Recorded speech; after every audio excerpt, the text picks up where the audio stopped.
वह साहित्य जो 1 मिनट में पढ़ा जाता है, वह जो रील में उतर आता है। और वैसे साहित्य के बीच में यदि हम गंभीर साहित्य की बात करें, साहित्य के विमर्श की बात करें, हिट्स और क्लिक के दौर में हमारी पहुंच बढ़ाने की बात करें, तो इस साहित्य पर चर्चा करना बेहद ज़रूरी हो जाता है। और इसीलिए शायद इस सत्र की परिकल्पना की गई है। मैं इस सत्र की अध्यक्षता के लिए बहुत सम्मान के साथ निर्मल कांति भट्टाचार्य जी को आमंत्रित करता हूँ। वे कृपया मंच पर पधारें।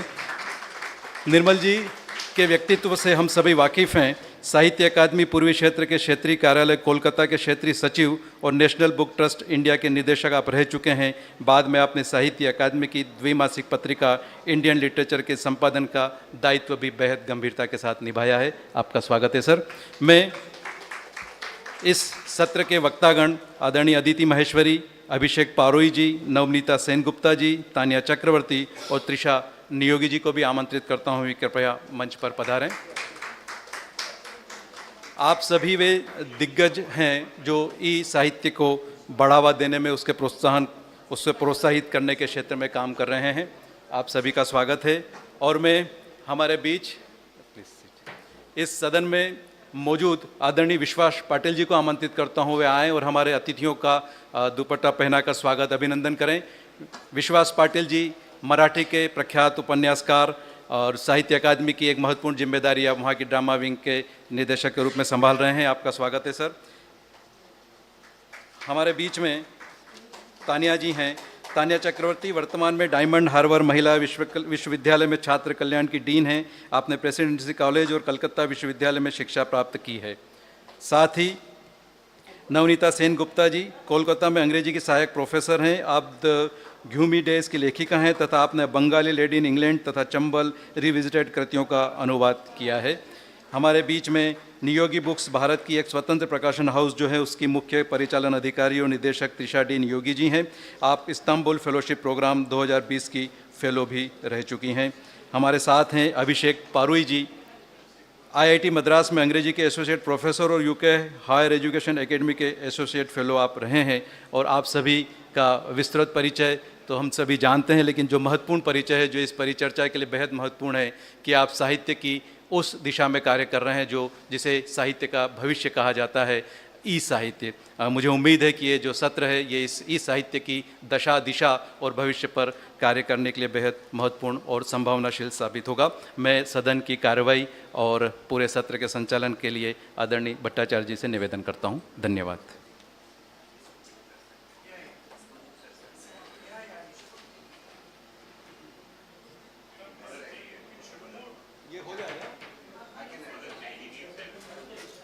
क्या करना है?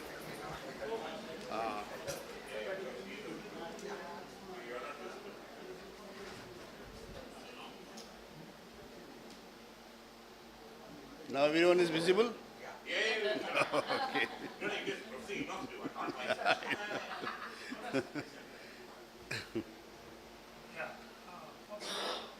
I wanted to begin from here so that when we start discussing sitting there amongst ourselves, the program will get a different dimension.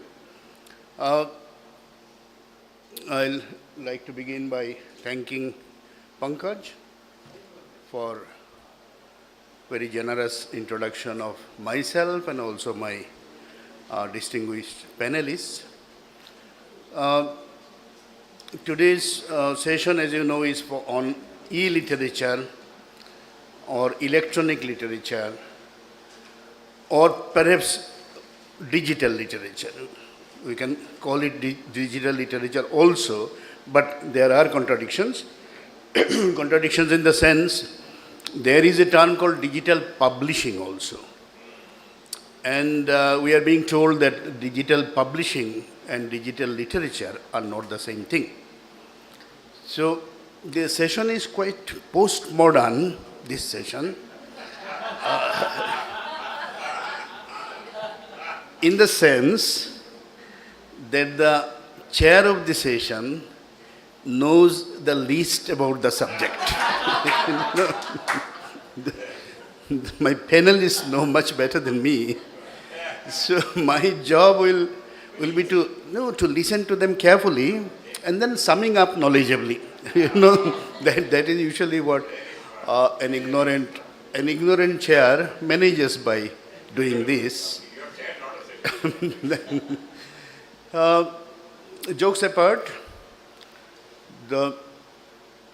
what exactly is electronic literature? The concept is not very new. It is there for the last quarter of a century, from 1997 onwards, and maybe even earlier jumps of it were there. But still, for many of us, it is an absolutely new subject, you know. I was under the impression that podcast, e-books, etc. are electronic literature. But then now I am told it is not. Electronic literature has to be something which acquires its aesthetics, literary aesthetics, from computation. That is to say, it has to be produced on a digital platform, it has to be consumed on a digital platform, but text converted into digital shape and, you know, which is put up on a particular website or somewhere, that is not electronic literature, strictly speaking. So that would mean if you write a novel, type it out on your computer, send it to a friend. Is it electronic literature? No way. But if you write a novel, put it in your blog as a blog fiction or a fan fiction, make it interactive so that the consumers, the readers, can participate in the run of the novel, even can change the end of the novel. Only then it becomes electronic literature. So electronic literature is hypertext fiction, electronic literature is interactive poetry or kinetic poetry as they call. There are a lot of jargons going about. And video poetry is also electronic literature. And what happens in video poetry? Actually, a video is uploaded, you are listening to it, the poetry will be there in the background, but images will come in front. You will see the images visually, listen to the poem, and as you listen to them, the poem may go on growing. Or even you may suggest a change. This is how a video poetry comes into being. So that's what I'm saying. It's a very brave new world. And I believe by the very nature of it, there is a lot of gray zones still in the electronic literature. And it is a very nascent subject, and still a lot of principles and ideologies need to be worked out. I learned from Tania that there is even an electronic literature organization, ELO, right? ELO, she will talk about it. And that organization is there for the last 25 years, and they have annual conferences, online discussions, all these things. Yeah, ELO, Electronic Literature Organization. So I think for the beginning I have spoken enough. Maybe in between them I can intervene. So I'll invite the first speaker, Tania Chakraborty, Dr. Tania Chakraborty. You have heard she has been introduced. And she is the Dean of Students in Diamond Harbour University, Calcutta. She will talk about the evolution of e-literature, the history of electronic literature and all. So we thought that maybe her presentation will do a proper foregrounding for the rest of it. Tania, please.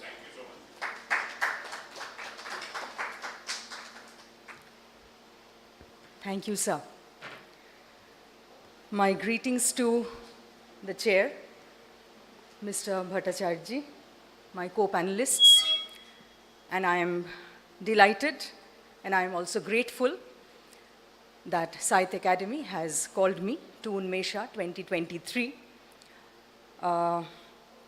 It seems that the chair who stated that he knew very little has already given us an overview, an introduction. So thank you. He knows a lot, yes, definitely. So I will begin by, I have actually prepared a PowerPoint. Since it's e-literature, digital literature, how could we do without the help of, technology? So I thought of preparing a PowerPoint as well. So let me begin by simple definitions. Catherine Hales defines the work of electronic literature as a first-generation digital object created on a computer and usually meant to be read on a computer. So this is one. Just one moment, Tanya. Yes. I forgot to tell you that since we have 5 panelists, let us take around 10 to 12 minutes per presentation. And then later on, you will get another chance for another 5 minutes, Sure. maybe. Okay. Okay. And the next definition, any work with an important literary aspect that takes advantage of the capabilities and context provided by the standalone or network computer. This is from the Electronic Literature Organization. This is a very simple definition. And close to it comes Noah Wodrip-Fruin's one, a term for work with important literary aspects that requires the use of digital computation.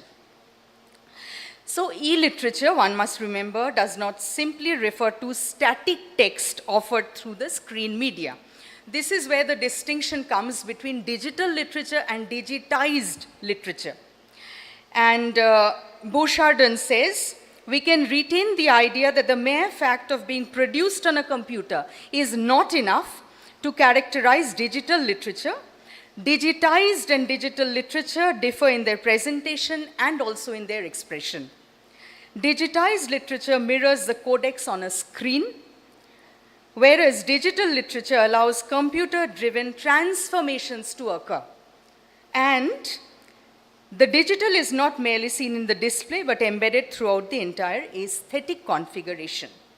So you have programming of text, you have performative reading, and of course, interactive creation of meaning. That is what I think the most important aspect. So we could actually say that the electronic text becomes more of a negotiation than communication. Since I have taught, literature for so many years, I will just briefly refer to Derrida, who referred to the institutionalist institution of literature as a paradoxical structure, constructed like the ruin of a monument that basically never existed. You can talk of a monument only if there is a vast gamut of literature. But e-literature is relatively so new. We have had only a quarter of a century. So, electronic literature has been theorized and critiqued in a variety of ways, but it remains ambiguous. It is new, but it is very, very fluid. And electronic literature has moved from hypertexts to code works to literary games and to augmented realities. So you have, in e-literature, you have transdisciplinarity, you have the possibility of interactive creation, participation, negotiation, and the readerly reading is replaced by the physical performative experience of the electronic text.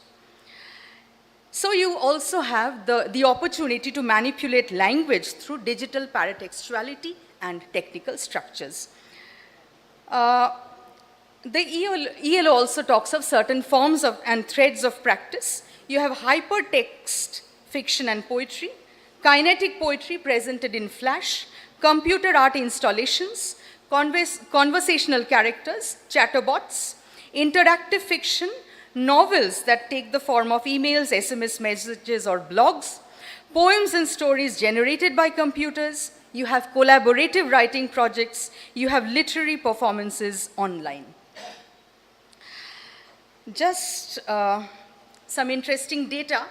David Noeble's choreographed heart pole, this was from his collection Click Poetry. It featured a circular globe of words. I felt that we may not have the internet, so I did not bring in, the hyperlinks with me.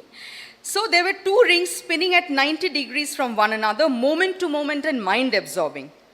It was a long narrative sequence. The narrative, focalized through the memories of a third-person male persona, recalls the moment between waking and sleeping, where the narrator's mother is lulling him to sleep, and that forms the heart pole that registers the evocation and the ongoingness that condemns the deep-seated experiences of loss. So, heart pole. You have had interactive drama in 2005, Michael Matthias and Andrew Stern's Facade. The drama situates the user as a dinner guest of a couple, Grace and Tripp, celebrating their 10th wedding anniversary. The couple appears happy, but they are not happy. Does that ring a bell? Does it remind you of a play? It reminds you of Who's Afraid of Virginia Woolf? So all that tension rises to the surface, cracks appear in the facade, and the user now comes in, he intervenes or she intervenes in various ways, but all paths, so you have different hyperlinks. One hyperlink, it leads you to one aspect, another hyperlink takes you somewhere else, but no matter what, in spite of the programming choices, eventually it leads to an explosion in the end. So, the idea that the couple were constantly pretending to be happy. Another interesting piece of data. 1st February 2019, it was announced that an asylum seeker who wrote a book using WhatsApp in the Australian detention center won the nation's most prestigious literary prizes. Behrouz Bouchani's book, No Friend But the Mountains, writing from Manus prison, was awarded the 2019 Victorian Prize for Literature worth 100,000 Australian dollars.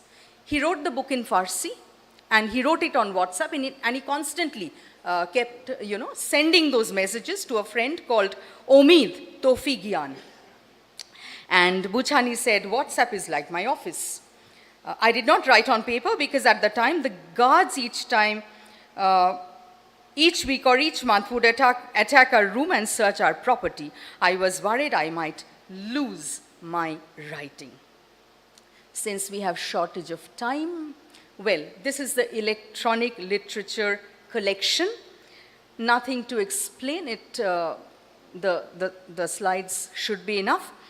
Works of e-literature, it offers readers an opportunity. I will just show you the range of technologies. It includes ambient, animation, kinetic, constant baits, procedural, generative, flash, JavaScript, shockwave, VRML. This is the first collection. Okay, this is the first collection, and towards the middle, I think you can see David's face. So this is where Flash comes in. When you click on the face, the chatterbots appear, and you can also hear the tick-tock sounds. So that is how you interact. Since we don't have much time, I will go on to the next one. This is a second one. See, the collection is already bigger. ELO's second volume, published in February 2011. This is the third volume. See, even bigger. If the third volume was bigger than the second, the fourth volume I could not fit in one slide. So 1, 2, 3, 4. So many pieces, so many collections. Now, as I will just run through this quickly. It gives you the contents by keyword, because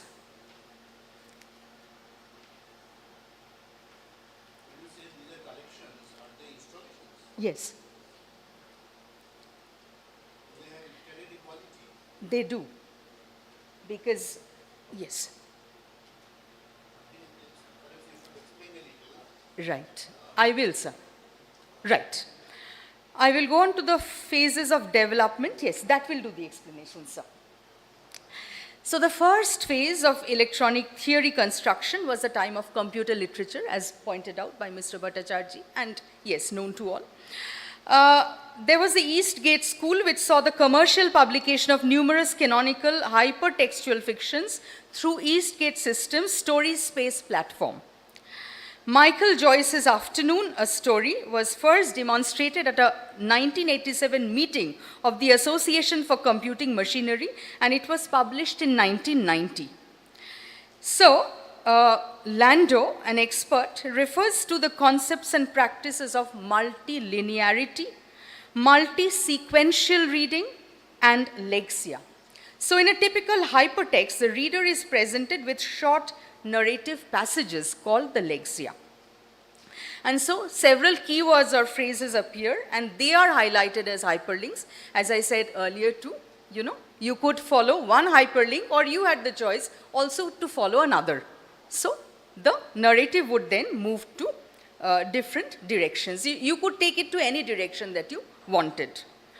And then came the World Wide Web, 1994. With the advent of the web came ready programs which could be incorporated, and they included Macromedia, which later became Adobe, then Dreamweaver, and of course basic HTML. And the later works, also in the first phase, make use of multimodal capabilities of the web. The second phase is more interesting, from the hypertext to the cybertext. Espen Jr. said cybertextuality, also referred to as ergodicity. This was the post-hypertextual session. So, Arset published her cybertext and coined a new category.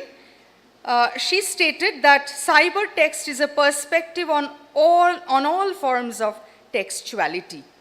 So, in the second phase, e-literature becomes more intuitive and very, very sophisticated with multimedia applications. And you have increasingly intermedial forms, which means you could move from one medium to another. Obviously, because the software was much more developed.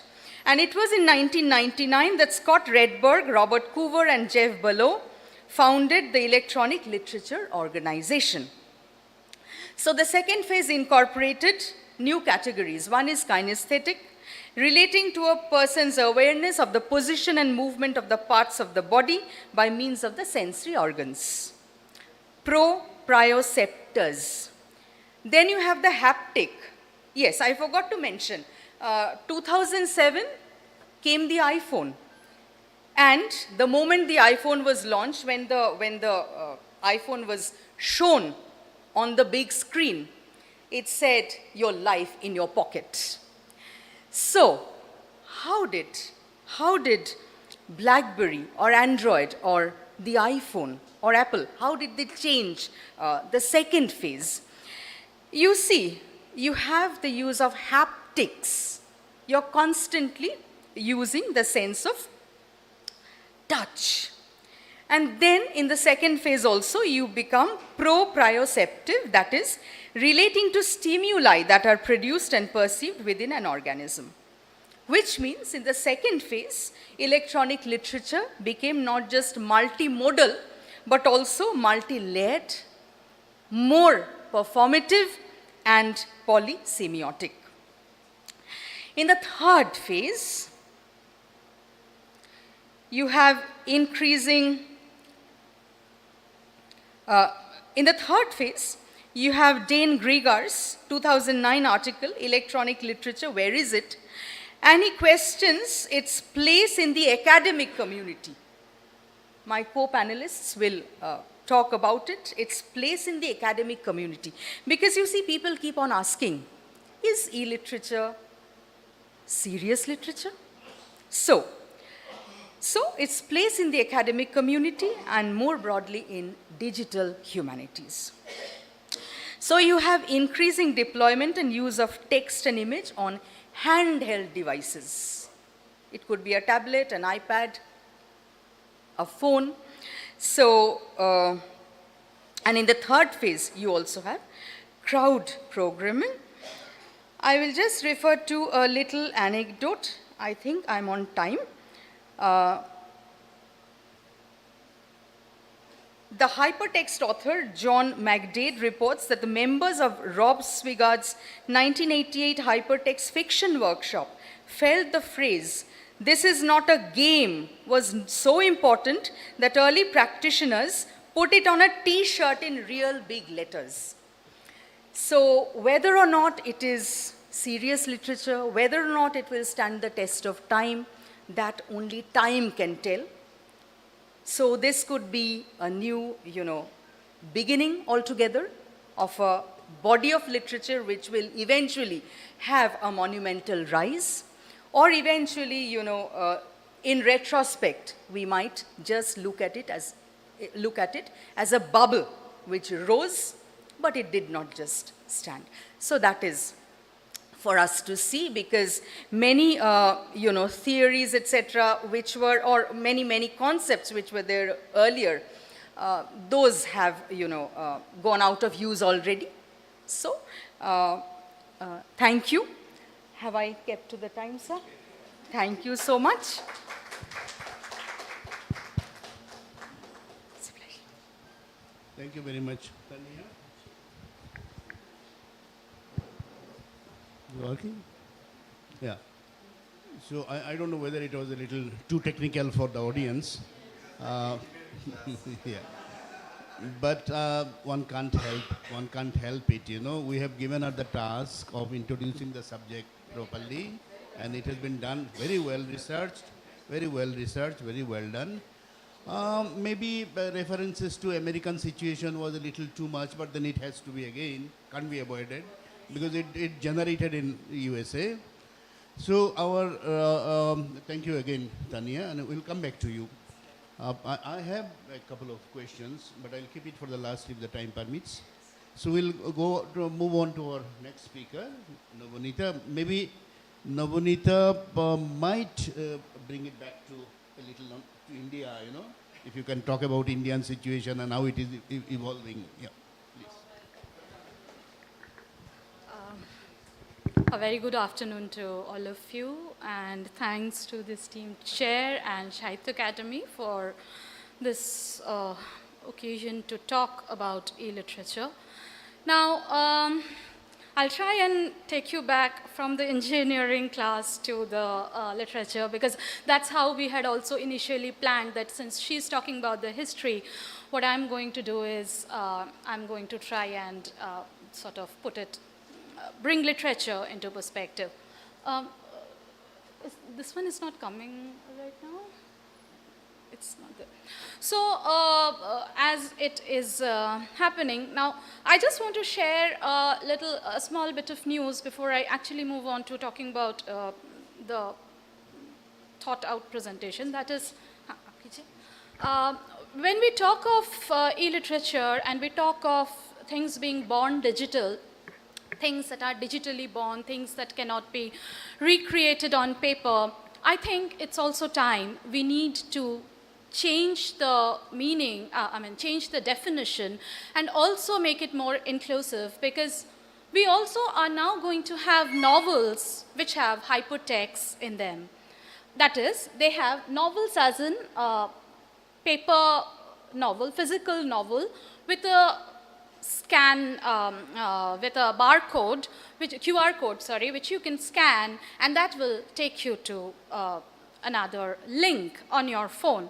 So most of the readers, they are carrying their phone always, and we have with us this young author, Nikita Parikh, sitting right here. She is going to have her novel wherein the characters are going to have their own Twitter identities, and there is going to be a small section where the QR code is there. You can just scan it, and that will take you to various locations to where the characters belong to, as well as to the characters. Now, why I brought in this is the reason that when we are talking about something being born digital, and then we look at something like this, well, QR codes in books is not something very new, because I found out that right back in 2015, It was, I think, Maharashtra government who started with this QR code in textbooks. It existed beforehand also in other places, but they thought that this added information will make learning more interesting to the young learners. So we are looking at a kind of divergence of the physical medium as well as the virtual medium, and probably that is how it also should be, because we are talking in terms of inclusivity, we are talking in terms of interdisciplinary studies. Now with NEP, we are also bringing in, I have to talk about NEP because I am in the education system. So with NEP, we are now introducing artificial intelligence, digital environmental learning. So with all these things, it is important that we include these together. Now, with this, then, we come to the situation of in e-literature, actually. Now, I want to show a couple of, initially, what I wanted to do is I wanted to click on these links so that you get to see what it is, but then the problem is that internet is not working here. So you can just take a look at the links. This is like the second link is actually a poem by Dorothy Mackellar. She's an Australian poet. This is just the poem as we know the poem is, form of poem is, it's on Australia. Now, there is a response to this poem in the link, which is the first link, which is called Coded Poetry. This is actually code poetry. It's poetrycoded.text, where if you click on this link, it's not working now, but then if you click on this link, what you find is it's a box, okay? It's a three-dimensional box, and I'm sure you have seen that 360-degree view of European churches that's always there in the internet. So it's a similar kind of a thing. You click on that 360-degree view, it pans like this, and the writings and poem keeps on scrolling, which is again intersected with latitudes of Australia, longitudes of Australia, the map, the place names, and certain other information. Information means bits and pieces of text. So that is a kind of an immersive kind of an experience that you get when you go there. So this is again, it's from text that we are creating a kind of digital literature. The next one is actually another very interesting thing. It will take you to one site where on the page, the screen is divided into two halves. Okay, so the left-hand side has text. It's about a war. So, and on the right-hand side, there is a wheel. The spikes of the wheels are composed of words. So maybe, suppose there's a word called war. You click on the war, and there'll be a story related to war coming on the left-hand side. You read that. In the story itself, there can be hyperlinks. So you click on the hyperlink, you move to another wheel on the right-hand side, and again you click on another word on that, and this left side would show you another story. So these are all small anecdotes, small information, small narratives, which are all grouped together under this particular hyperlink. The last one, I'll talk about it a bit later, but before that, I just want to move a bit towards the situation of e-literature in India. Now, why I showed or talked about the previous kinds of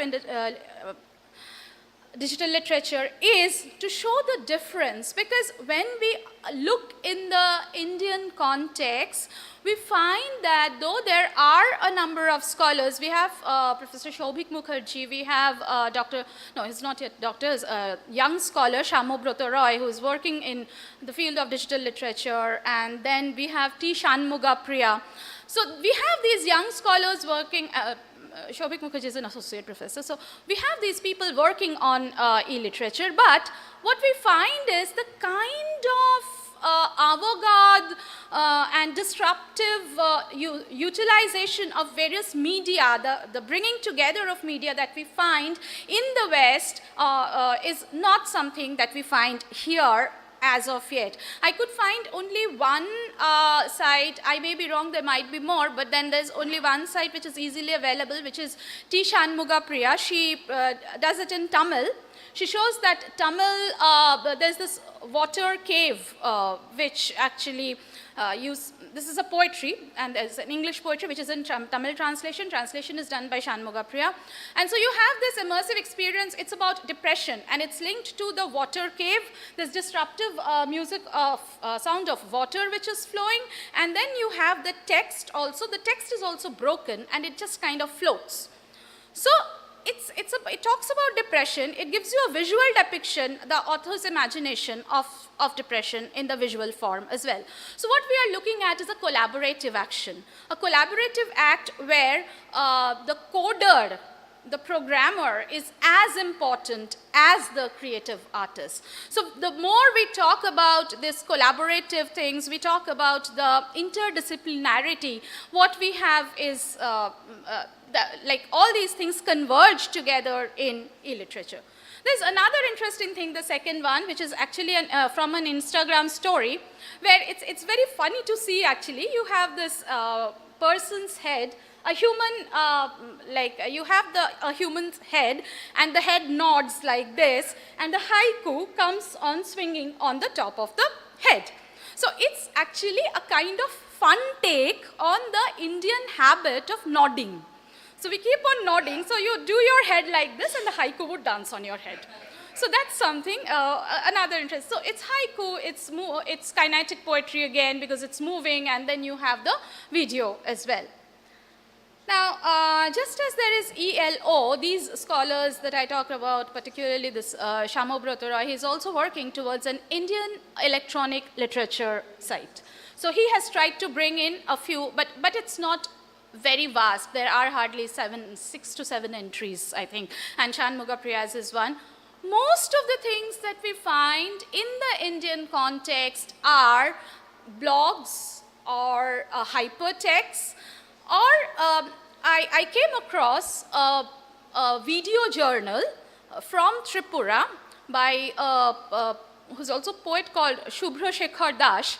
So he has this water journal, which is the journal named Water, which is actually a video poetry journal. So he brings in poets from all across world, and there is, the poet is reading in his or her own tongue, and that is translated into English. So you see the poet reading on screen. It's almost like YouTube reading of poetry, and you also see the text of the poem. So this is a kind of video journal that he has been working on. We do have a number of hypertext works that in India, but and of course we have the use of social media, where people are making use of a number of things, bringing in a number of multiple media together. You have texts with songs in the background. If we take a look at the Instagram stories, and if you look at the Facebook stories, we will find that these are things where, I mean, very rudimentary maybe, but then yes, digital literature in some form or the other we find there. Now, coming to the Bangla context, there was an article by Mahashata Roy in the 2016 edition of a collected critical essays, which was again a part of a conference where she talks about the situation of e-literature with respect to children's literature.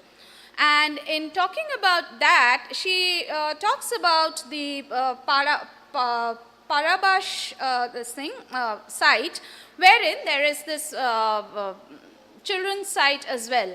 Now in Parabash, what happens is we find that there are some animated content, which is then again clubbed with some textual content. Shukhopat, which started in 2022 May, they call themselves themselves the first complete digital magazine in India, though I find itself to be a bit of a misnomer because digital itself is such a vast thing, you cannot call anything to be a complete one, but then that's what they claim it to be, and it was an article which was published in the wall.in a few months back where they claim this to be so. Now in Shukhopat, why they are saying that this is complete? Because you have text, okay, so when you click on the go to the Shukhopat website, what you have is there are like just as you have in any other journal, you click on the link, you go to a story. The stories have stories and poems, etc., non-fiction as well. So there is this picture, a visual representation, and then the hyperlink, you go to that. But what else they include is they also include small documentaries. So it's a journal, it's an e-magazine where they are also including documentaries, which I guess becomes their claim to something called the complete digital magazine. Like this was an example of a video content, but yeah, it will not play, therefore there's no point in trying that. But yes, so that is what we see in terms of the Bengali literature here. I just quickly move to the one slide which I didn't talk about. This is the third one, which is also a part of the e-literature archive, where Shelley Jackson, she talks about, she writes an e-fiction called My Body, A Wonder Camera, which is it's an HTML text. Now, there we have the human figure. You click on that human figure. Its parts are labeled, like eye, nose, like all the entire parts are labeled, and you click on that, and what we find is each takes you to a different story. Each story again has hyperlinks where you can go on and on and on. Now, this then becomes also the way in which the body is being represented, and because gender becomes an area of interest, I find that these female coded bodies, they can be something which is pitched against the patriarchal non-liberalist approach to the human body. Okay, so this is again a space where gender intervenes with the structured ideological representation, with the accepted notion of the body, of the self, and it completely disrupts, it completely fractures that whole concept. So what I think now in the current situation is that digital literature, what it is doing is it is more in the form of interventionist form. It's more in the sense of interventionist. Now, the question that keeps on coming again and again, will e-literature take up the space of the physical books? I think the problem is the same that we have faced when we started with cinema, when we started with television, when we start with any new media, because that comes with its own tensions, with its own problems. So that's how I wrap it up here. Thanks a lot, Namanita. I found your presentation fascinating because a lot of interesting facets of electronic literature have been brought out by you.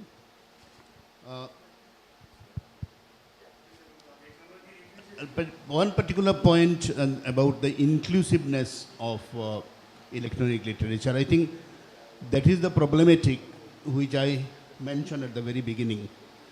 And one wishes if this happens, perhaps a lot of problems will be sorted out. Now, how to go about that inclusiveness without disrupting the definition of electronic literature and that of print literature also. That is the main problem. But good that you brought this question forward. And that haiku thing, I have also seen that funny haiku matter, I think it was by some Praveen Sinha or somebody. And you mentioned Samubrato. I also came across Samubrato's, I was very much interested to find it out. It's called Kashi. Yes. Kashi, the city that was not. Yeah. Something like that? Yeah.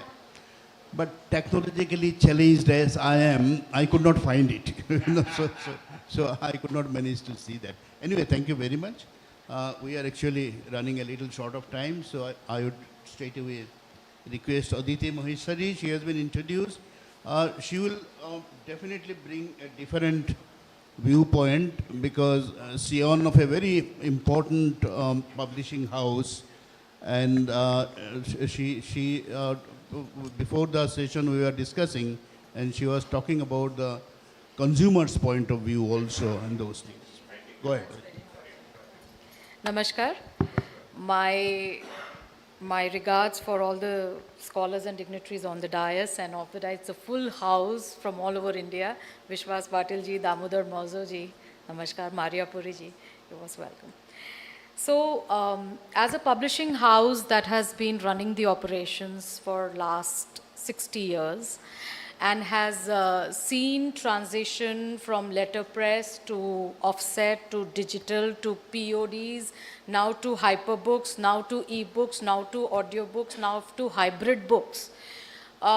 It is all happening simultaneously. As Sir very rightly said right in the beginning of the session, that we are in a post-modernist, post-structuralist, I'll add to the discussion, because things have definitely fallen apart and the center definitely cannot hold anything anymore. So I think Mr. Yeats will be curling in his grave right now.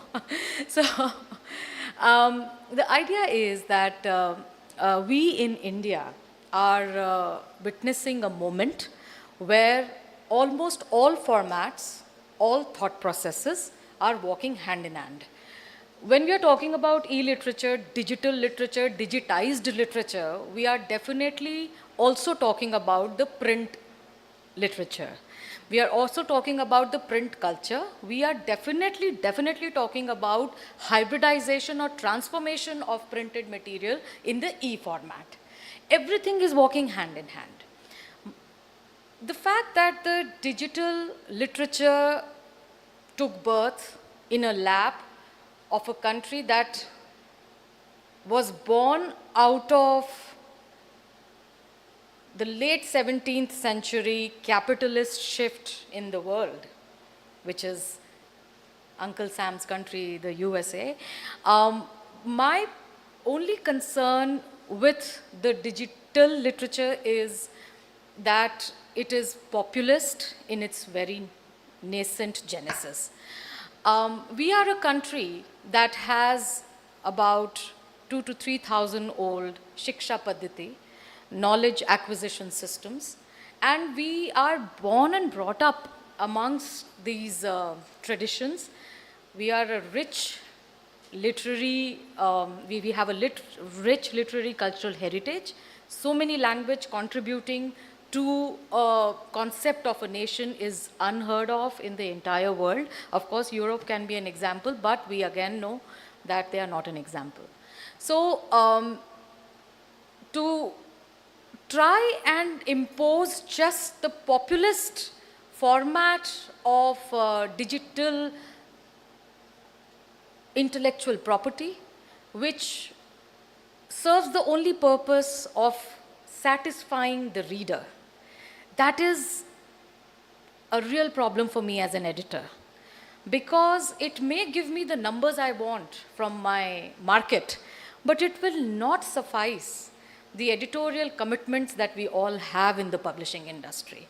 I think we need to rethink about the clickbait culture. I think we need to rethink about the whole gamut around how many clicks, how many downloads, how many likes, how many retweets.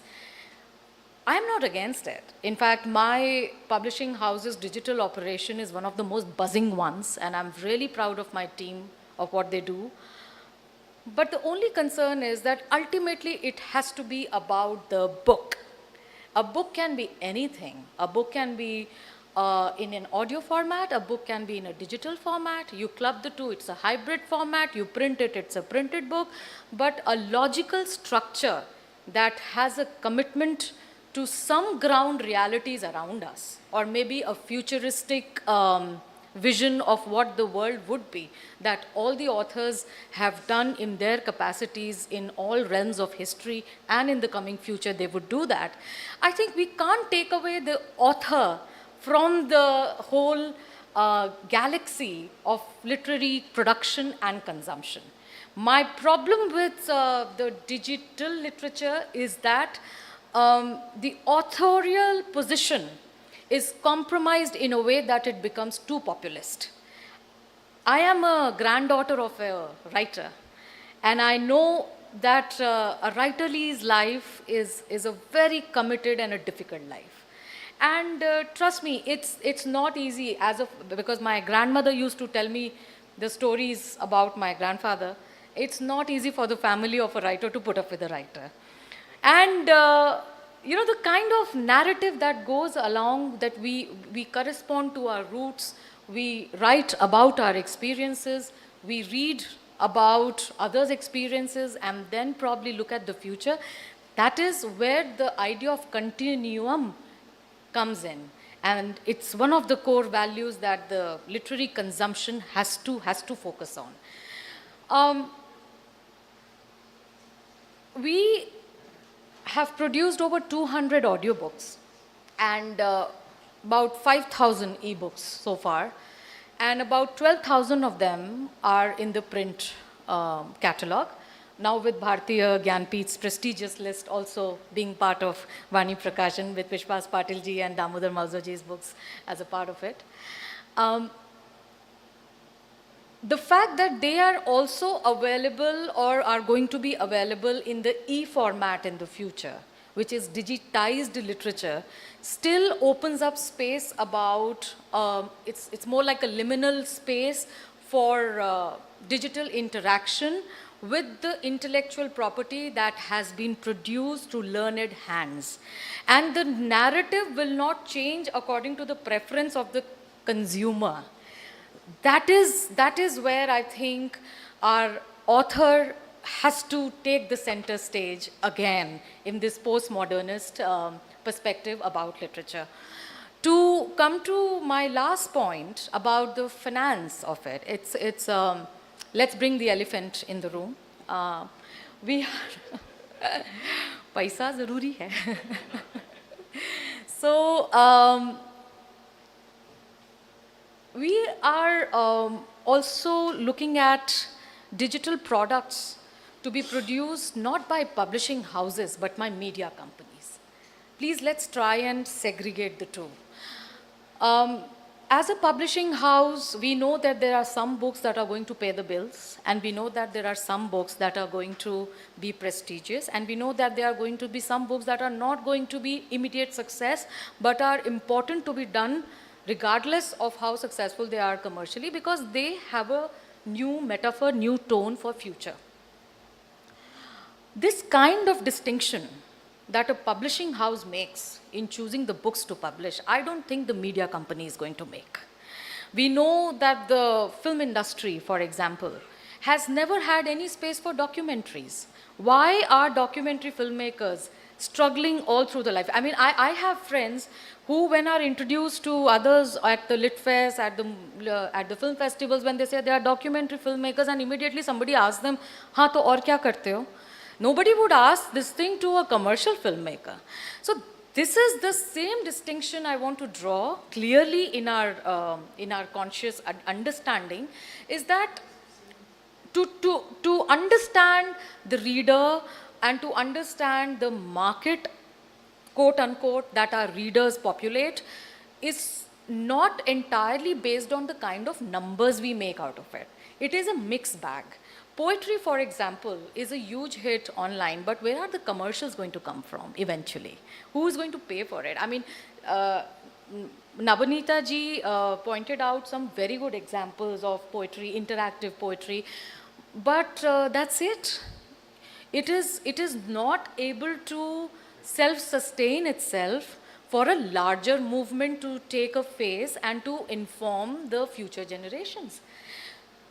Last point, let's accept the fact that we are in a country where most Indian languages are still struggling for their Unicode font environment.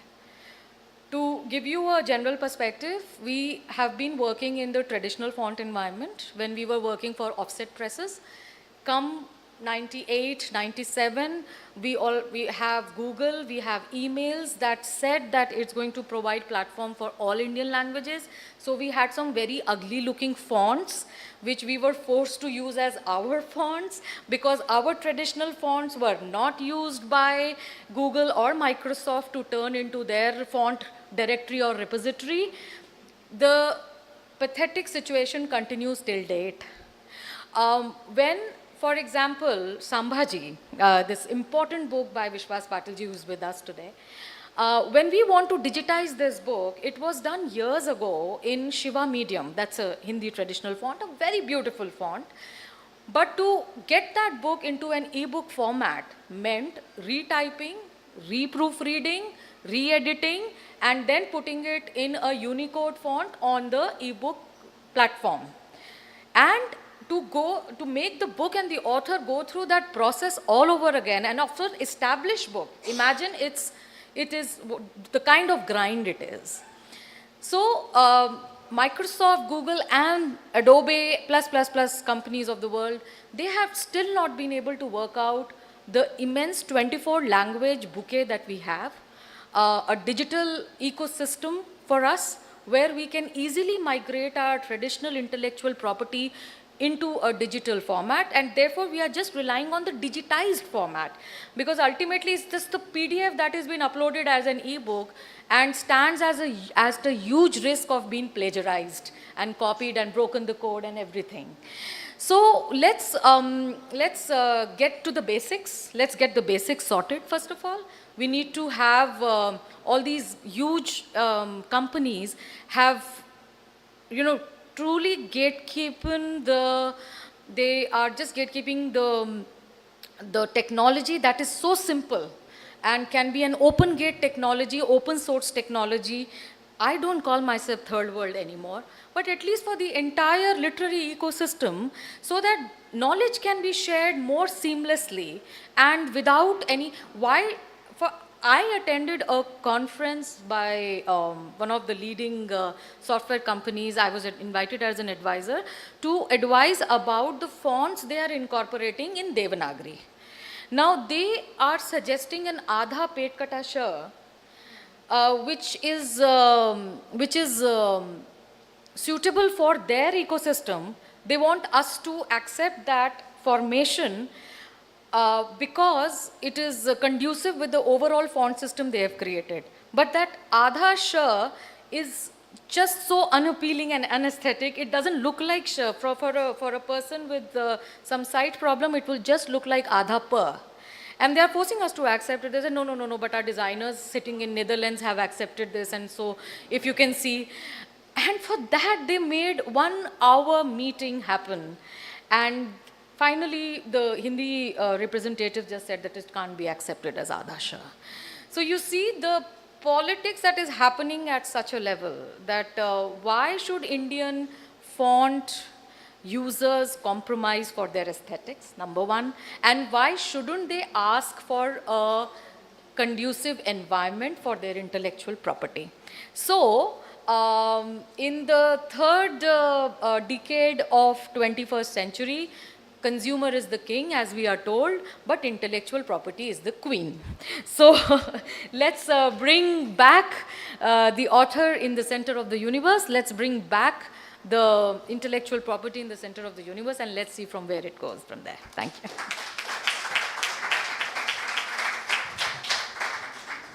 Thank you very much, for this passionate defense of the authors and the passionate defense of the print media also and the copyright also. Then actually I was afraid to say at the beginning that how I find it ontologically challenging that a novel written by an author can be changed towards the end by a reader. Is it not disruption? Disruption of not only of intellectual property, disruption of the very integrity of imagination, integrity of creation. But this is being celebrated as a brave new world. So I am very grateful to you to put forward this idea in front of the audience. And I will now invite Trisha Niyogi. She also belongs to a publishing house, and we expect to get another view from her. I'm finishing the ladies straight away and saving the man for the last. You know.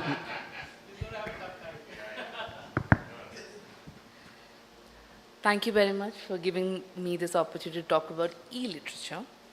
While it's incredible that I don't have the first mover's advantage here today, it gives me a lot of scope to dismantle and talk about my points on the basis of what my predecessors have spoken here. Now, being a hopeless optimist, I see e-literature as something, electronic literature as something which is going to give us something very new. It's a very, very, very creative space. But having said that, let's just go by examples and see what is e-literature today. Now, we have got the definitions already, but I'm going to go with examples. Practical examples as a publisher would use. When we talk about e-literature, what are the things that come to our mind? E-books, M-books, blogs, e-magazines, SMS email stories, flash fiction, serialized literature through Wattpad and others, digital flip books, and even video games. But even though they're born digital, their inclusion to the literature field might be contested. An e-book doesn't really become an e-literature if it doesn't have the key pointers of an e-literature. One being hyperlink text, which already Tanya has talked about in very much detail. So an e-book, which is there on your screens, if it doesn't have a hyperlink text which takes you to a new image or a new link or something new, is not really an e-literature. But having said that, we're talking about born of digital and born for digital. Let's see e-books. It is born of digital. How? Because the EPUB format that is most commonly used for e-literature, for e-books, was born from computing. Commodore was used to actually create the code for EPUBs, right? Now, when we create the pre-print scenario, is all digital. We use InDesign to design our books. We use all softwares and things to design and edit and make our books. So in such a situation, would you call e-book to be born of web, born digital? You may be. So I'm just blurring the lines of e-literature of what it is today. But when we talk from the purest perspective, e-literature is something which cannot be printed nor made into a movie or like an audiovisual, like audiobooks or movies or podcasts or nothing like that. They have to be multimedia centric stuff. Now, having said that, I'm going to take the purest examples and talk about, let's say, video gaming and AR, already mentioned earlier. Now, a video game, if it is based on a book, it may or may not be completely e-literature because it's based on something which was physical. So a video game which is very difficult to translate into a physical or a movie would be e-literature. So I don't see both of them to be absolutely different or something which is competing for a space. They're actually two different things with two levels of creativity. Now we talk about e-literature. We have artists on board. Of course, we have authors, we have poets, we have digital artists like actually painters and sculptors who are as a part together create e-literature. And for that, I'll give you a couple of examples. We all know about Marcel Duchamp, French painter, sculptor, chess player, writer, and he created a short film base. It's called a text form film, which is again a very, very significant example of existing e-literature. Of course, we don't know where the new media is going to take us to in the future. But this little film was titled as Animic Cinema. It was published in 1926. 1926, much before the entire term of e-literature, electronic literature even existed. It is a series of visual and verbal puns with nonsense phrases inscribed around rotating spiral patterns, creating an almost hypnotic effect, but all silent. It's a 7-minute film, and we all end up feeling hypnotized by the entire experience. There was another film in 2008 called 88 Constellations of Wittgenstein, by Canadian artist, and I clearly use the word artist, David Clark. Now that's an interactive, non-linear net art piece.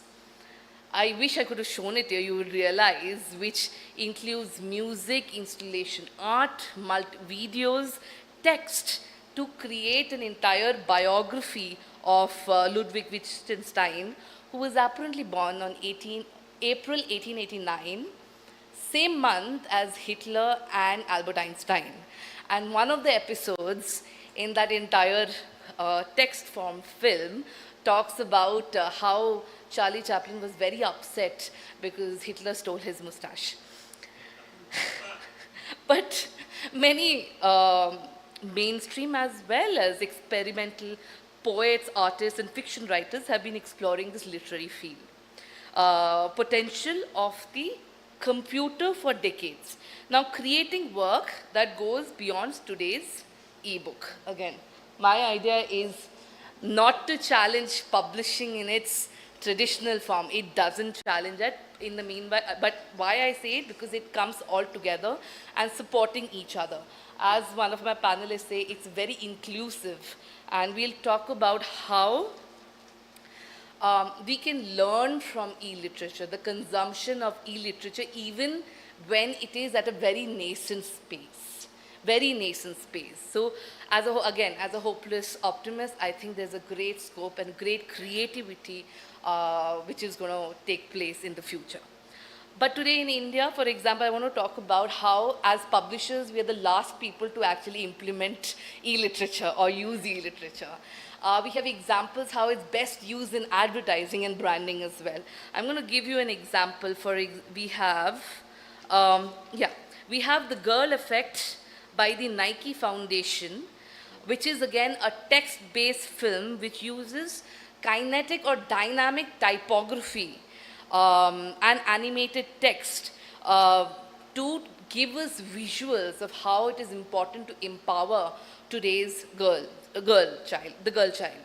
In 2017, there was a brand video of Ogilvy which said that change is our lifeblood, which also used kinetic text, and it was literally poetry in video format. But there are many other instructional videos that use this technique, including TEDx, which use such techniques to make communication more effective. There are also infographics, which we are aware of, that gives us a lot of information on one platter. But even then, it might be difficult to put everything in one page. So how do you go about it? Add images, add multimedia things, add links to the same for like 9x9 page through hyperlinks. Again, that becomes e-literature. So having said that, again, the question arises, will e-literature replace our book or our authors? I don't think so. They don't have to be mutually exclusive. They can always go hand in hand. But the consumption of the digital will definitely affect how we consume or read the book.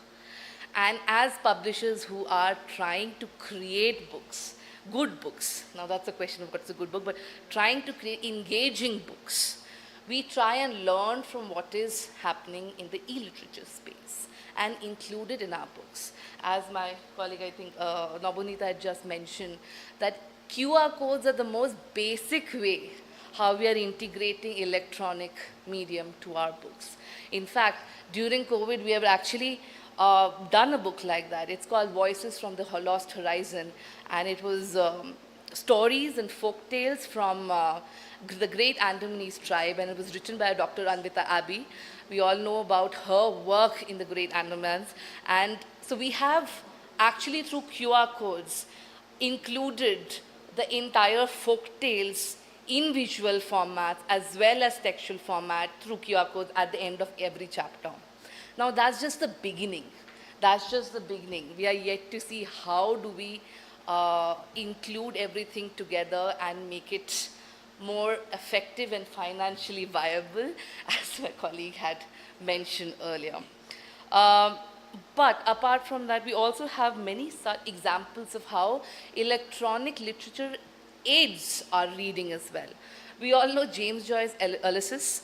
It's one of the most, apparently it's top 5 abandoned classics in the poll published by Goodreads a few years ago. Even Virginia Woolf had admittedly had a long stall after 200 pages. So we all know how this classic can be daunting for many of us. But people have been trying, academics and researchers have been trying to make it easier, make readers ease into the process. So there are games like the touchscreen puzzle called He Liked Thick Word Soup.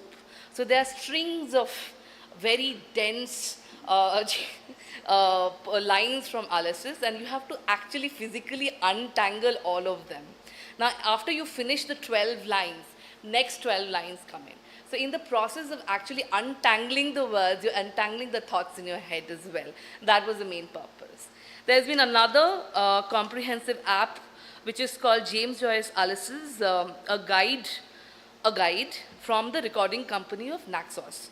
The problem here, so the program here is actually, they have packed in Dublin images and even readings of James Joyce, original readings of his, well actually him reading the novel, including with vintage recordings and everything, along with text modulated reading, like you literally can use one word at a time readings to actually go faster, to actually make James Joyce reading very interesting. And most interestingly, it's like 800 annotations appear with a fingertip. So while you're reading it, you don't have to go to the annotations to find it. You just can click it and see the annotation just over there. That doesn't really yank the reader from that page to another page. So these are just a few examples. Of course, it's an ever-growing field, and as we talk, I'm sure there's going to be new discoveries and researches and inventions coming up. So hopefully in another week or so, we'll have more examples. Thank you very much. Good to see that both the young publishers are keeping their optimism on the publishing world intact. That is good for the future of publishing. But I didn't get the context in which you brought the James Joyce and Ulysses, but I can tell you an anecdote. In a gathering of rather scholarly people, I once mentioned that I read Ulysses 12 times. So people were awed. How could you read 12 times? So after a pause, I had to explain that I tried to read it 12 times. You know? Now we'll move on to our next speaker. He will speak about, he will bring in artificial intelligence, which has been mentioned by Tanya a little. And why I preserved him for the last, because he will focus on the future of electronic literature. So we'll end with a, but I have a request to you also. Since you belong to Indian Institute of Technology, Madras, you are an expert in technology. I would like to ask, actually I wondered on that, what will be the, assuming that electronic literature by and by will be a big, kind of, produce will be a lot. So what will be the archiving technique of electronic literature? It's a very good archiving tradition has been put in place by the print literature. But what about the electronic literature? Will it get lost in space, or please? Well, thank you very much for the very warm introduction. It's an absolute honor to be here in this panel. I'm delighted to see my old teacher, Professor Chinmay Guha. It's an absolute honor to present before him. having worked in an IIT for almost 10 years, I think I have what I like to call a healthy cynicism about technology. So I'm not using any PPT, and I was delighted to listen to Ms. Aditi Maheshwari. I think I've taken a lot from that. I'd love to have a conversation with her later as well. I'll start with a good old story, which is a political allegory, but then I think it connects to some of the things we are talking about. This may be familiar to most of the humanist scholars, so do pardon me if I'm being repetitive. It's a story cited by Slavoj Žižek, the cultural philosopher. So this is a story about East Germany before the fall of the Berlin Wall. So in East Germany, anyone who would be suspected of treason would be sent to a hard labor camp. Obviously, you just be sent off. So one man is about to be sent off to a hard labor camp. Before he's sent off, he sits down to have one last dinner with his mates. And they decide that they will have a code. So he said, well, I'm going to write letters to you, but because it's a labor camp, they will read my letters, they will censor my letters. So let's establish a code through which you understand. So he says that if I write a letter to you in blue ink, assume that everything I'm writing is true, correct. However, if I'm writing a letter to you in red ink, just invert the logic. In other words, if I'm saying, well, I'm fine, in blue ink, it means I am fine. If I'm writing a letter to you in red ink and saying I am fine, assume I am in trouble. A month later, his friends receive a letter from him, written in blue ink. It says, well, actually, I'm okay. The labor camp is not that tough at all. We play football on the weekends. There are movies on the weekends. There's ample butter and honey. In fact, I would go on to say that we have everything we need to live a good life except one thing. We don't get red ink. Right? Right. Now, the reason why I start with the story is because I think while focusing on e-literature is sometimes a little bit too seductive to focus on the E bit and less on literature bit. So I think the whole business of literature is to find out a way to represent truth, represent what is the core essence of who you are. And we're literally talking about an inkless literature. We talk about e-literature. Can't be written, right? In fact, the Honorable Chair mentioned ontology as a word I'm very fond of, actually. I think there's an ontological untranslatability about e-literature. It can't be translated. If you look at the definitions of e-literature, and my panelists offered a series of wonderful definitions. One thing which is a recursive marker in all those definitions is that it can't be translated into a print form, because if it can, then it's obviously not e-literature. So the ontological location of e-literature is outside the print, outside the text, as Derrida would put it. However, I think it is important for us to understand that the concept of e-literature, the imagination about e-literature, is actually not that new. It has been there for a number of years. And while researching for this presentation, I found out, in fact, one Chinese text is often cited as one of the precursors of e-literature. It's a text called I Ching, written in somewhere around 1000 to 750 BC. And why is it considered to be something of a precursor to e-literature? It's because it's a text on divination. It's a text on the rituals of divination. It's written around the Zhou period of the Chinese history. Now, interestingly, that text proceeds with a permutation and combination of random numbers. So you sort of, it's like a roll of dice. You produce a number, and each number corresponds to a divine quality. Right? That's how the whole text gets played out. So it's something like an abacus model, which came into being, but that had a profound influence, apparently, on Confucianism, Taoism, and lots of other philosophies which followed. And of course, in 1952, we had this really interesting experiment by a computer scientist, and these are the kind of things that I also learned from my colleagues in IIT, a computer scientist called Christopher Strachey, who wrote this lovely program called Love Letter Generator, right?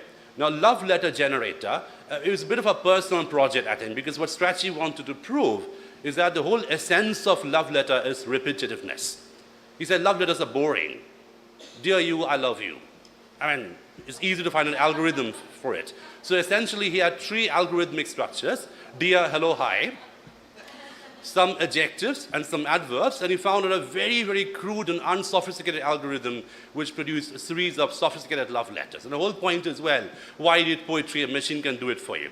Obviously, people didn't like it. Right. But e-literature obviously has had some pretty profound political implications, and one of my panelists mentioned about the whole idea of what is known as cyber-feminism. Obviously, Shelley Jackson's Patchwork Girl is a classic example of that. A retelling of the Frankenstein story. You can sort of play with the body, produce a different myth, etc. And you can think of other examples. For example, in Japan, around 2000-ish, the popularity of cell phone novels was huge. I mean, everyone started writing novels on cell phone. So again, you can notice one recursive marker. The ontology of this fiction is that it can't be translated. It can't be printed. So I write a message to you, you write a message back to me. But, this is a big but over here. In a way, it organically connects back to one of the earliest forms of novel writing, the epistolary novel. Letters to each other. You think of Clarissa, you think of Samuel, all these early writers. So the point I'm trying to make is the concept of e-literature. So we talk about, for example, when we talk about AI and cyborg, etc., we find that a lot of these concepts existed in ancient myths across the world. I mean, human imagination has always had a fondness for the machine replacing the human, and I'll talk about that a little bit at the end. There is this simultaneous phobia and fantasy about a machine taking over, right? It's not quite what is happening, but then we love to be afraid of the machine. We sort of consume the phobia to a large extent. At the same time, we feel it. Classic example, Elon Musk, right? Pumps in billions and billions of pounds on AI, while also saying we should ban AI, right? So very, very funny example, right? Elon Musk, I think it's a problem having too much money, perhaps, right? Now, interestingly, in 2004, there was a novel in India called The Cloak Room, written by someone called Rogue, R-O-G-U-E, right? So that is, I mean, popularly considered to be an e-literature because it's written almost entirely as a blog. People could sort of respond to the writer, and the plot could be progress, etc. Now, when I found out about the novel, when I read a little bit about the novel, it sort of struck me that one interesting feature about e-literature, and perhaps, because we have a Center for Memory Studies in IIT Madras, and we work in sort of neuroscientists, machine learning people, also literature people, poets. It's a pretty rich spectrum of research. I think this constant fantasy of finding out a machine doing it for you. And when you come to a novel like, The Cloak Room, any other novel which sort of attracts people to come together, there's almost like a literary commune which happens. Right, let's build something together. It's like a communal effort to create something together, which I think has a very interesting take on the ontology of authorship. Right, now we can debate about that, whether it's a good thing or a bad thing, but essentially, e-literature is participatory equality. Right, so for instance, in IIT, we're about to take off a really interesting project called Inclusive AI. It's with University of St. Andrews, and they're actually bringing in the AI people to talk about poetry and art. How can AI be inclusive? So how can you sort of participate in an AI program and make it inclusive and quality? However, that has serious repercussions in terms of undercutting creativity, in terms of undercutting the ontology of creativity, the singularity of creativity, etc. Which brings me to a really interesting novel, which is one of the very few critically acclaimed novels in e-literature. Again, I am focused more on the literature bit than the E bit. So, I mean, to what extent can we call these works literary? Right. I mean, it does funny things with text. Someone jumps, something happens, you click something. But is it like high literary in the way that we talk about Eliot and Joyce? And in fact, it was funny, people mentioned Joyce.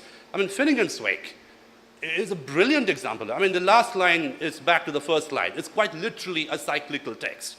Right. So if you read the final line of Finnegan's Wake, it's an incomplete line which begins the opening line. So the whole novel actually never ends. So it's like a cyclical novel, and he just did it in print. Joyce, the genius. Now, this novel by David J. Johnston in 2022, it is called Rewrites, R-E-R-I-T-E-S, R-E-R-I-T-E-S, Rewrites. Now, it has been defined in a literary world as a human AI poetry. And the reason why I'm interested in David Johnston, because it sort of corresponds to the kind of work we do at the Center for Memory Studies as well, because he used neural network models to generate poetry. Okay, we get that bit. This is e-literature, fancy things, neural network models to generate poetry. But this is the interesting bit.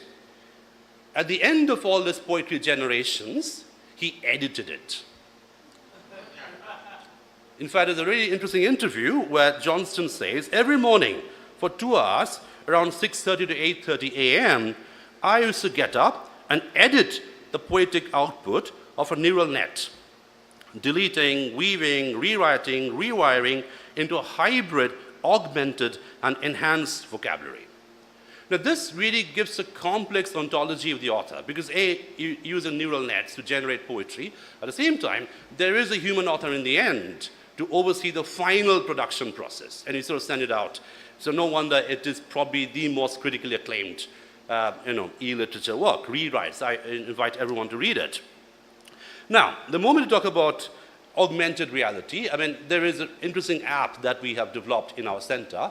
It's called Memory Bytes, M-E-M-O-R-I, Memory, B-Y-T-E-S. You can download it in your phone. It's available in the public domain. Now, what we did in that app, we used AR/VR technology to digitize 500 years of Anglo-Indian history in Chennai as well as across India. And we had what is called a phygital exhibition.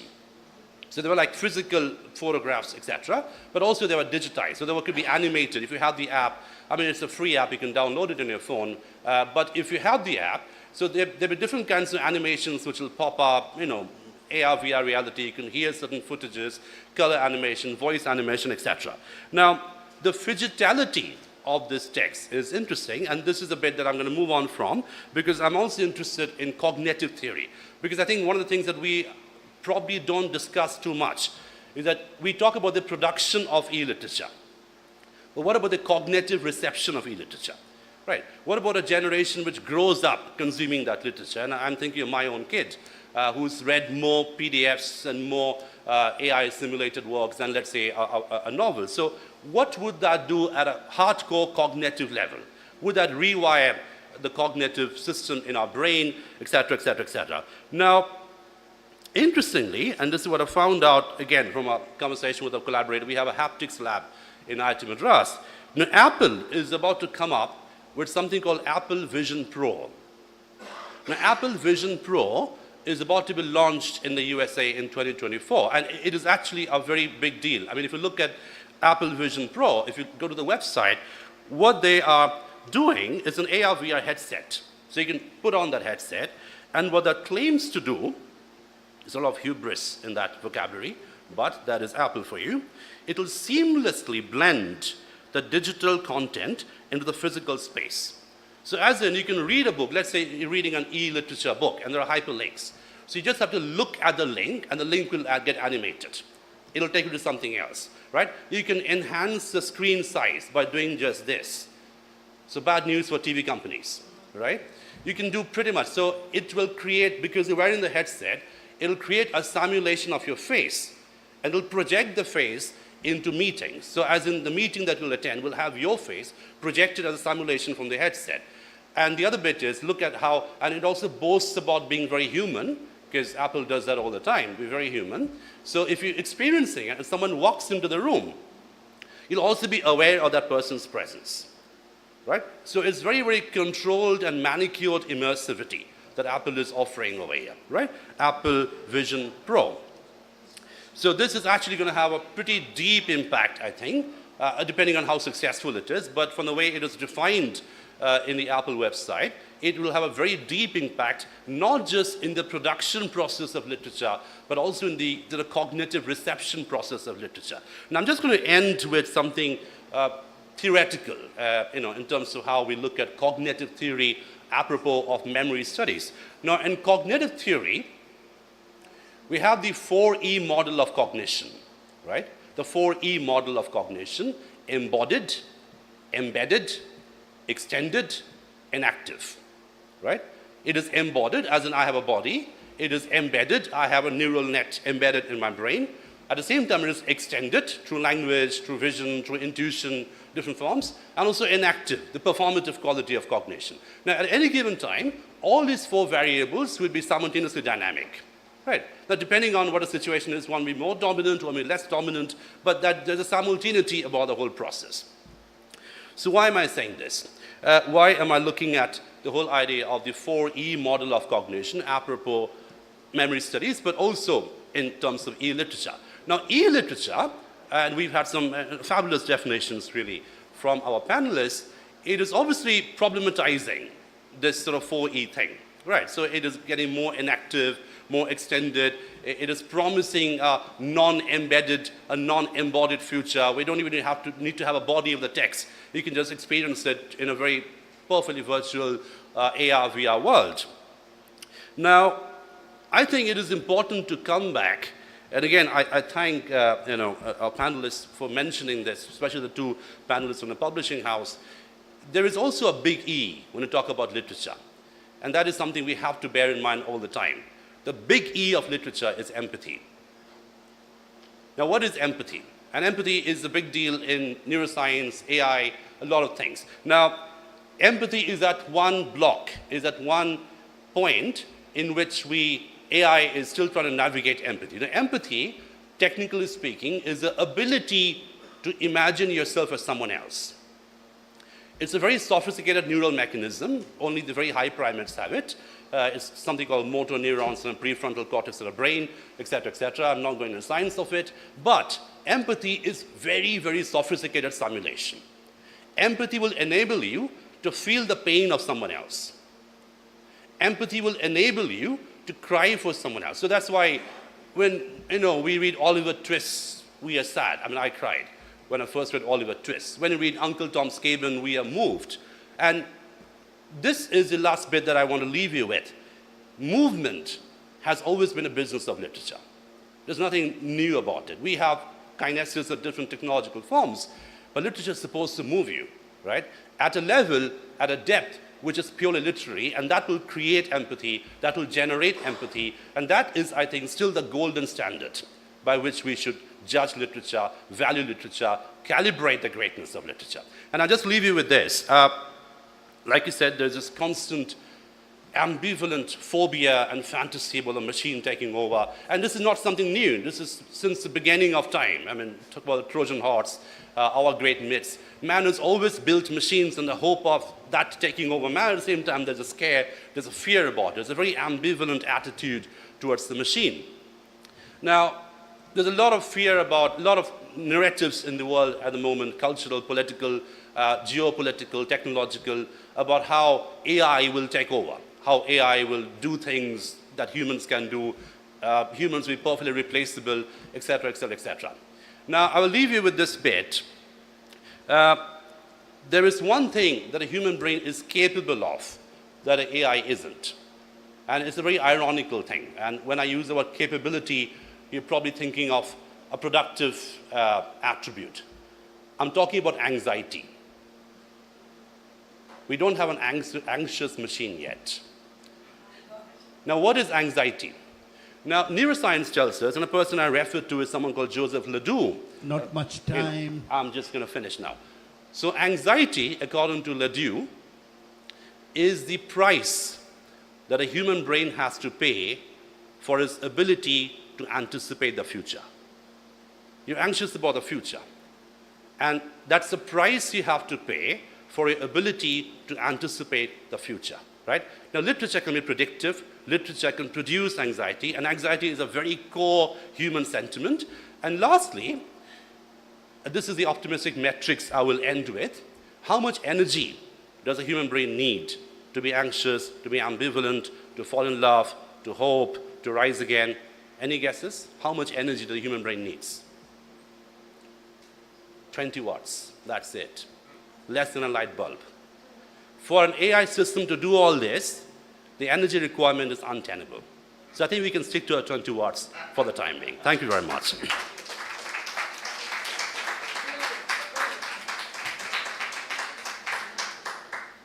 So E for empathy, E for energy, A for anxiety.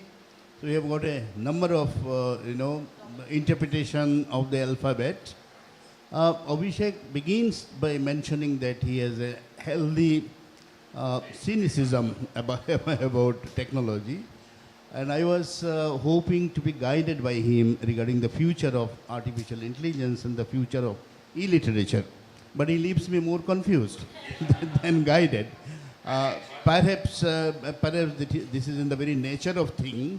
We are talking about e-literature, we are talking about artificial intelligence, but we don't know what will open up in front of us. You know, it's a vista opening gradually.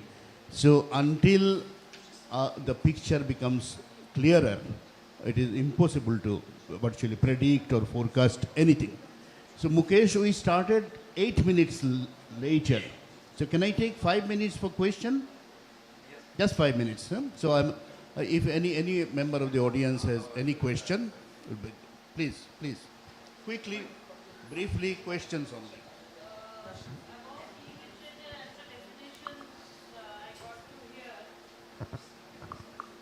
Am I audible? Yeah. The definitions, and I being a publisher, left me really disturbed, because on the one side they're saying all, yes to this e-literature, and on the other hand the practical side of Aditi Maheshwari. Now my question is, nobody really talked about the drawbacks. A bit by him and a little bit by her. Of course she did, but you both did not. So yeah. So where is your question? Drawbacks of it. Yeah, please. I have a question associated with it, so that's why I just asked the question. Just associated with it.